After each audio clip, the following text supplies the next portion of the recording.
Some days when I work, study, or do my chores, I feel bored and unproductive. I also feel drained of all energy. And other days, I feel productive and motivated doing exactly the same thing. I feel immensely focused, like nothing in the world can distract me. This leaves me feeling energized and happy. So what's really happening here?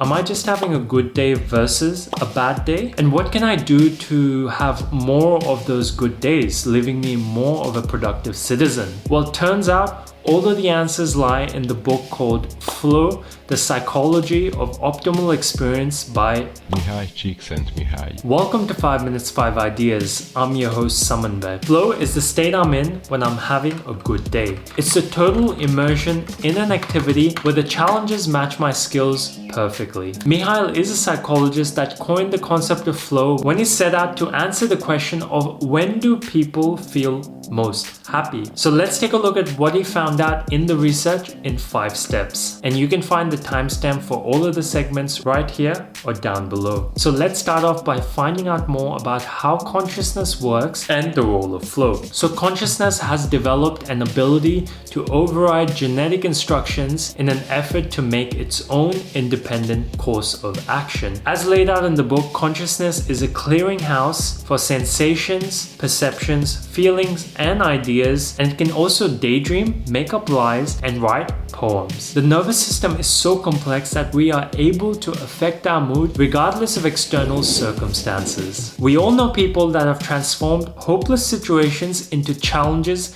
to be overcome. Now, this is arguably the most important trait to live a successful and happy life. Mihaly highlights that consciousness can be ordered through the activities we engage in that can also affect our subjective reality. This is where flow comes in. So now let's look at some of the conditions of flow that Mihaly gets into. So he says that there's 2 strategies for being happy. So the first strategy is changing external circumstances to meet your goals. And the second strategy is to change the way we experience external situations to make them fit our goals better. So let's break them down. So by the first strategy, he talks about how people seek wealth, status, and fame in an effort to gain happiness, as they are such a strong symbol of happiness in our current materialistic world. So Mihaly talks about how symbols are deceptive. They distract us from the reality that they represent. So to really improve your quality of life, you really should focus on improving the quality of your experiences. Now, when you see that, you might think of traveling, eating out, or engaging in romantic relationships. These things help you maintain an order in your psyche, but they don't allow you to level up the complexity of your life or influence your psychological growth. Now, what you need to do is seek activities that give you enjoyment. So these are activities that have previously satisfied some of your needs and desired, but they've also given you something unexpected and novel. This is a challenging activity where you have a clear goal and a system for getting constant feedback. It's an autotelic experience that gives you enough enjoyment on its own, regardless of the outcome. So now that we know exactly what are the conditions required for establishing flow, what are the kind of things that we can do to manifest flow? An obvious way to do this is through engaging in athletic activities where you're exercising your body. As an example, I picked up running when I was 12. The first day I started, I ran 2 kilometers in 30 minutes.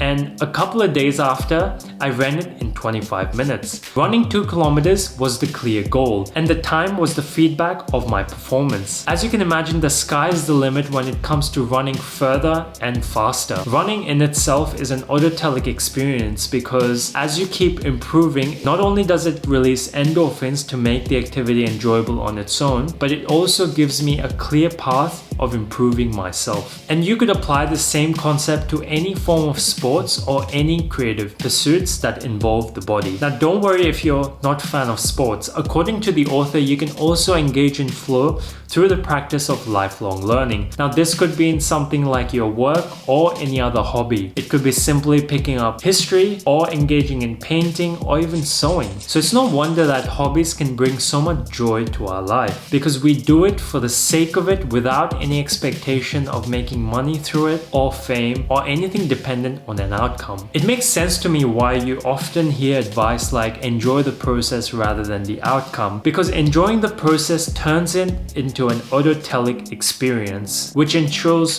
flow and lets you be the happiest. So far, you might think that experiencing flow is a luxury reserved only for those at the top of the Maslow hierarchy of needs. If you're struggling to pay the bills, can you really benefit through the pursuit of flow? Do you really have time to distinguish exactly what gives you pleasure versus what brings you true enjoyment? Let's see what Mihaly has to say about this. So he looked at data collected by Professor Fausto Massimi from the University of Milan regarding how even people with extreme handicaps experience great amounts of flow. In one study, young paraplegic as a result of an accident described the event as both the most negative thing in their lives and the most positive. But how could that be? Turns out after the accident, just learning how to live was a great source of flow and enjoyment for them. Simple activities had turned into challenges that required skill. An example given in the book is about Lucio, who became a paraplegic after being in a motorbike accident. After this event, Lucio enrolled in college, graduated in languages, and became a tax collector. And it doesn't stop there.